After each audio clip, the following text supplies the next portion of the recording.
नमस्कार परीक्षार्थी मित्रांनो, स्पर्धा परीक्षा मार्गदर्शनमध्ये तुमच्या सर्वांचं स्वागत आहे. या व्हिडिओमध्ये आपण मे महिन्यातील सर्व महत्त्वाच्या चालघडामोडी ऑनलाईन स्वरूपामध्ये पाहणार आहोत. या व्हिडिओचा उपयोग तुम्हाला येणाऱ्या आगामी आरोग्यसेवक परीक्षेसाठी आणि कृषी अधिकारी, ग्रामसेवक या पदासाठी देखील उपयोगी होणार आहे. म्हणूनच परीक्षा संबंधित सर्व महत्त्वाच्या चालघडामोडी यामध्ये घेण्यात आलेल्या आहेत. तर हे लिहिण्यामध्ये वेळ वाया घालवू नका. एकतर याच्या नोट्स टेलिग्राममध्ये टाकलेल्या आहेत, तिथून घ्या किंवा मग वेबसाईटवरती जाऊन तुम्ही घेऊ शकता. ठीक आहे, तर चला व्हिडिओला सुरुवात करूया. दरवर्षी आंतरराष्ट्रीय कामगार दिन 1 मे रोजी जगभरात साजरा केला जातो. त्यामध्ये विशेष अशी गोष्ट आहे की 1 मे 1923 रोजी पहिला कामगार दिवस चेन्नई येथे साजरा करण्यात आला होता. तसेच 1 मे हा दिवस देशातील महाराष्ट्र व गुजरात या 2 राज्यांचा स्थापना दिवस म्हणून देखील ओळखला जातो. पुढचा प्रश्न बघूया. ॲडमिरल दिनेश कुमार त्रिपाठी यांनी भारतीय नौदलाचे 26वे नौदल प्रमुख म्हणून पदभार स्वीकारलेला आहे. आलोक शुक्ला यांना गोल्डमॅन एन्व्हायरमेंट प्राईज म्हणजेच पर्यावरण पुरस्कार 2024 प्राप्त झालेला आहे.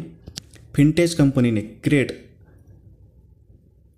द्वारे ऑनलाईन QR कोड आधारित स्कॅन अँड पे सेवा सुरू केलेली आहे. राजस्थानमधील बाडनेरमध्ये देशामधील सर्वाधिक 46°C तापमानाची नोंद झाली होती मे महिन्याच्या पहिल्या आठवड्यामध्ये. पण त्यानंतर पश्चिम बंगाल राज्यातील कलाईकुंडा येथे देशातील सर्वाधिक म्हणजेच 47°C तापमानाची नोंद झालेली आहे. निलगिरी तरह या प्राण्याचे एक सर्वेक्षण करण्यात येत असून हा प्राणी तामिळनाडू राज्याचा राज्य प्राणी आहे. तर तरह हा मेंढीसारखा दिसणारा एक प्राणी आहे.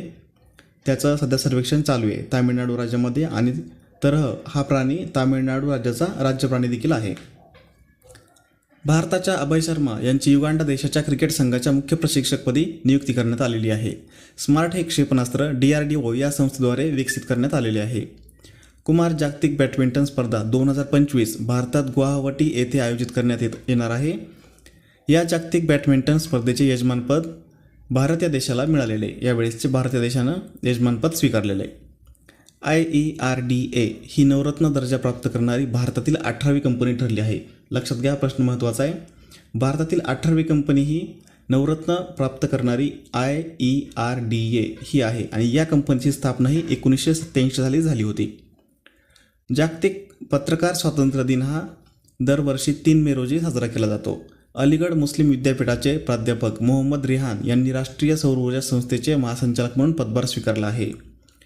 वाहन खरेदी करण्यामध्ये उत्तर प्रदेश पहिल्या क्रमांकावर आहे, तर महाराष्ट्र हे दुसऱ्या क्रमांकावरील राज्य आहे. उत्तर प्रदेश पहिल्या क्रमांकावर आहे हे जर तुम्हाला लक्षात ठेवायचं असेल तर सगळ्यात सोपं, उत्तर प्रदेशची लोकसंख्या जास्त आहे, राज्य मोठं आहे, त्यामुळे वाहन खरेदी करणाऱ्यांमध्ये उत्तर प्रदेश पहिल्या क्रमांकावर आहे आणि महाराष्ट्र दुसऱ्या क्रमांकावर आहे.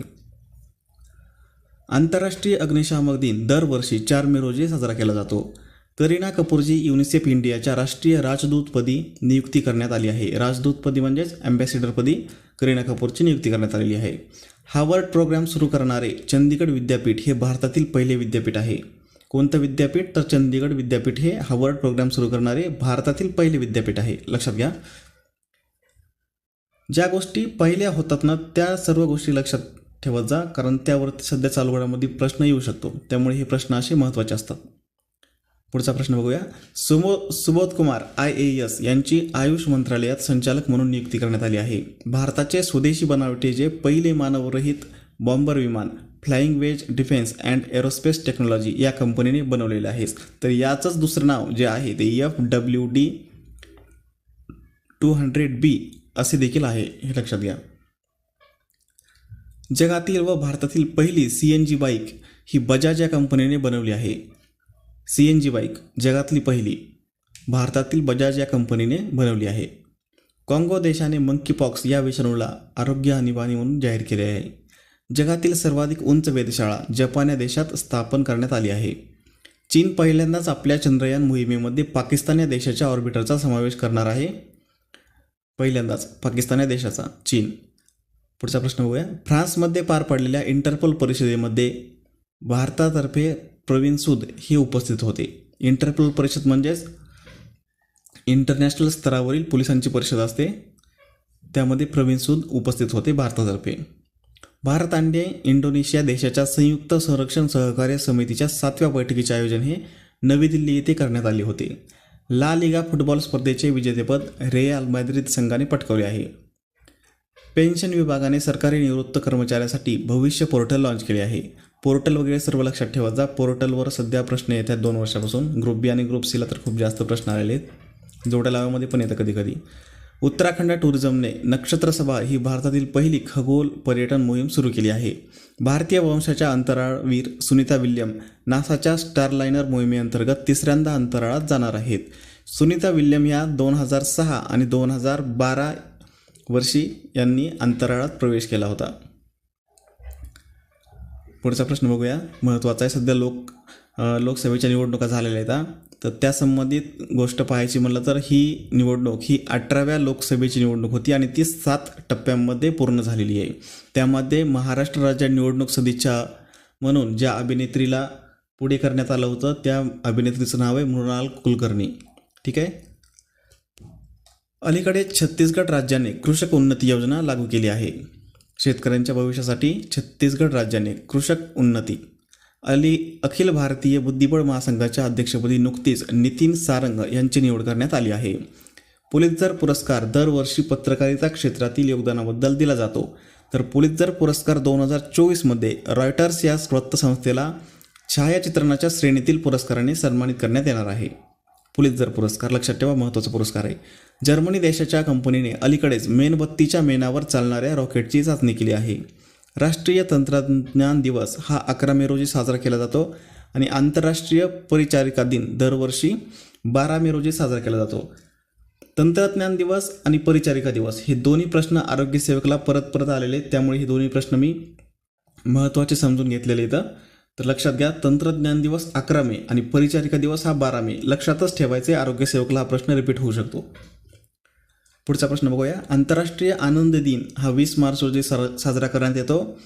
तर त्यामध्ये बघायचं झालं तर जागतिक आनंदी अहवालामध्ये 2024 नुसार 143 देशांच्या यादीमध्ये भारताचा क्रमांक हा 126वा होता आणि यामध्ये प्रथम क्रमांकावर फिनलँड हा देश आहे.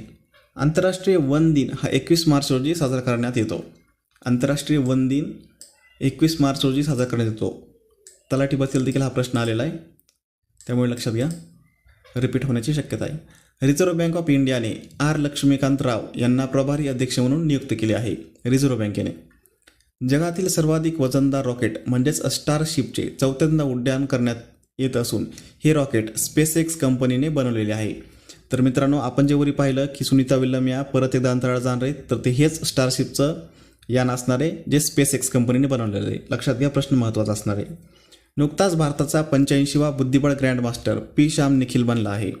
ज्येष्ठ गायिका लता मंगेशकर यांच्या स्मृतिदिनानिमित्त देण्यात येणारा दिदी पुरस्कार यावर्षीचा विभावती आपटे यांना प्रदान करण्यात आला आहे. जगातील सर्वात प्रदूषित शहर ठरलेले बेगुसराय हे भारतातील बिहार राज्यात आहे. लक्षात घ्या, जगातील सर्वात प्रदूषित शहर हे ठरलेले बेगुसराय.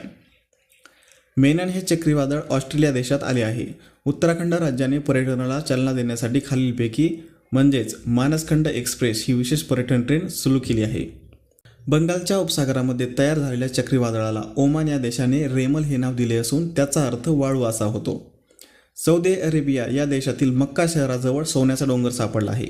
लक्षात घ्या, सौदी अरेबियामध्ये मक्का या शहराजवळ सोन्याचा डोंगर सापडला आहे. आता सोन्याचा डोंगर सापडला आहे म्हणजे तिथं सोनंच असेल असं गृहीत धरू नका, पण प्रश्न लक्षात ठेवण्यासाठी सोन्याचा डोंगर सापडला आहे असं वाक्य लक्षात ठेवू शकता. मक्का शहराजवळ सोन्याचा डोंगर सापडला म्हणजे सोने जे मूलद्रव्य आहे त्यामध्ये जे घटक असतात महत्त्वाचे अणुरेणू, त्याचं सर्वात जास्त प्रमाण तिथलच्या मातीमध्ये आढळलेलं आहे, त्यामुळे त्याला सोन्याचा डोंगर असं समजण्यात आलेले. ते मक्का शहराजवळ सापडलेलं आहे.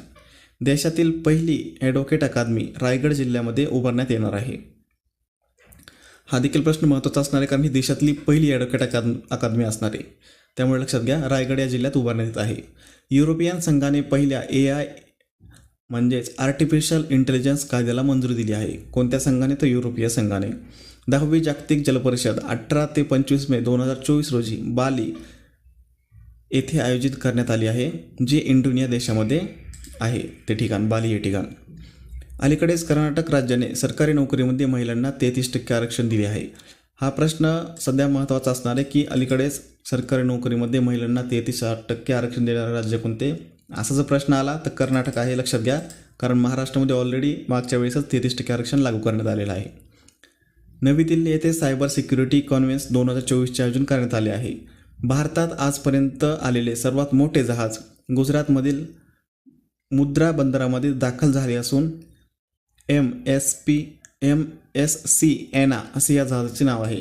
मित्रांनो, हे खूप मोठं जहाज आहे, जे आजपर्यंत भारतामध्ये जेवढे जहाज आले त्यातील सर्वात मोठं जहाज आहे हे. तर SSC एना हे इंस्टाग्रामवर देखील याचा व्हिडिओ खूप व्हायरल झालेला तुम्ही पाहिला असेल तर खूप मोठं जहाज आहे. स्मार्टफोन ही भारतातील सर्वात मोठी निर्यात वस्तू बनली आहे. भारतातील सर्वात मोठी निर्यात वस्तू लक्षात घ्या. भारतातील आयात वस्तू आणि निर्यात वस्तू पहिल्या 3-4 गोष्टी लक्षात घ्या. त्याच्यातल्या ही 4 नंबरची निर्यात होणारी गोष्ट आहे स्मार्टफोन. T20 आंतरराष्ट्रीय क्रिकेटमध्ये विराट कोहली 4037 धावासह प्रथम स्थानावर आहे. रिझर्व्ह बँक ऑफ इंडियाने RBI रिटेल डायरेक्ट हे ॲप लॉन्च केले आहे आणि प्रवाह पोर्टल हे देखील त्यासोबतच लॉन्च करण्यात आलेले आहे. तर मित्रांनो, हे होते मे महिन्यातील महत्त्वाचे चालू घडामोडी. परीक्षेच्या दृष्टिकोनातून जे महत्त्वाचे असतील तेवढेच प्रश्न आपण इथे घेतलेले, इथं बाकीचे घेण्यात आलेले नाही आहे तिथे. ठीक आहे. तर याची तुम्हाला PDF पाहिजे असेल तर टेलिग्राम ग्रुपमधून घ्या. तिथे टेलिग्राम ग्रुपमध्ये याची PDF टाकलेली आहे आणि मोफत सराव पेपर सोडवायचे असतील तर आपल्या